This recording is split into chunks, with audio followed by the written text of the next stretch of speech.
নমস্কাৰ বন্ধু বান্ধৱীসকল, মোৰ অন্য এটা ভিডিঅ'লৈ আপোনালোক সকলোকে স্বাগতম জনাইছোঁ। বন্ধুসকল, যিহেতু আপোনালোকে জানে ADAE এক্সামৰ ডেট দিয়া হৈ গৈছিলে আৰু সকলোৱে প্ৰিপেৰেশ্যন কৰি আছে আৰু ADAEক লৈ বহুত খেলি মেলি হৈছিলে পৰীক্ষাটো পতা পেটাৰ্ণক লৈ। গতিকে সেইবোৰ ছল্ভ হৈ গ'ল, কিন্তু এতিয়া যিটো আমাক ADAEৰ বাবে যিটো ডেট দিয়া হৈছিলে তাত কিছু সলনি কৰা হৈছে। ইয়াৰ যিটো নটিফিকেশ্যনখন আপোনালোকে হয়তো পোৱা নাই বা পাইছে কিছু সংখ্যাই। যি কি নহওক, আপোনালোকক মই ভাবিলোঁ জনাই দিওঁ যে ADAEৰ যি এক্সামৰ ডেট তাত কিছু সলনি কৰা হৈছে।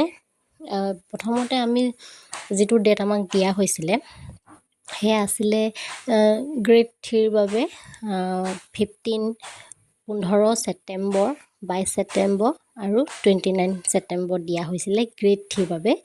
আৰু গ্ৰেড 4ৰ বাবে দিয়া হৈছিলে আমাক 20 আৰু 27 আগষ্ট।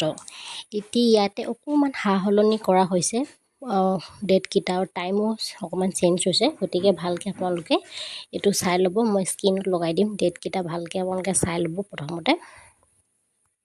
এতিয়া ইয়াতে যিটো আপোনাৰ গ্ৰেড 3 লেভেলৰ যিটো আপোনাৰ হায়াৰ ছেকেণ্ডেৰী যিটো পৰীক্ষা হ'ব ক্লাছ 12ৰ লেভেলৰ, গতিকে সেইটো হ'ব আপোনাৰ 15 ছেপ্টেম্বৰ মাহৰ 2024 চন। আৰু যিটো বেচলাৰ ডিগ্ৰী বা BA পাছৰ যিটো বাবে গ্ৰেড 3 এক্সাম হ'ব সেইটো হ'ব 29 2024 চনৰ 9 মাহ ছেপ্টেম্বৰ মাহত হ'ব।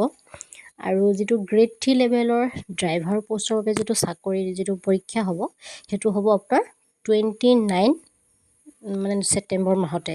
এতিয়া চাব, বেচলাৰ ডিগ্ৰী BA পাছৰ বাবে যিটো লেভেলৰ পৰীক্ষা আৰু ড্ৰাইভাৰ লেভেলৰ সেইটো পৰীক্ষা একেদিনাই হ'ব, কিন্তু BA পাছৰ পৰীক্ষাটো আপোনাৰ আগবেলা হ'ব। একেটা ডেটতে আগবেলা হ'ব BA পাছৰ পৰীক্ষাটো। গ্ৰেড 3 লেভেলৰ কথা কৈ আছোঁ মই। গ্ৰেড 3 লেভেলৰ BA পাছৰখিনি আপোনাৰ আগবেলা হ'ব 29 তাৰিখে, আৰু ড্ৰাইভাৰ যিটো পষ্টৰ বাবে এক্সাম হ'ব সেইটো পিছবেলা হ'ব 29 ছেপ্টেম্বৰ মাহৰ 2024 চন।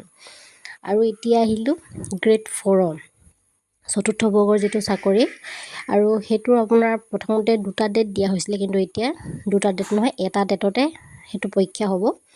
আপোনাৰ যিটো গ্ৰেড 4ৰ যিটো ক্লাছ 10 লেভেলৰ এক্সাম সেইটো আপোনাৰ 27 অক্টোবৰ মাহত হ'ব আৰু আগবেলা হ'ব।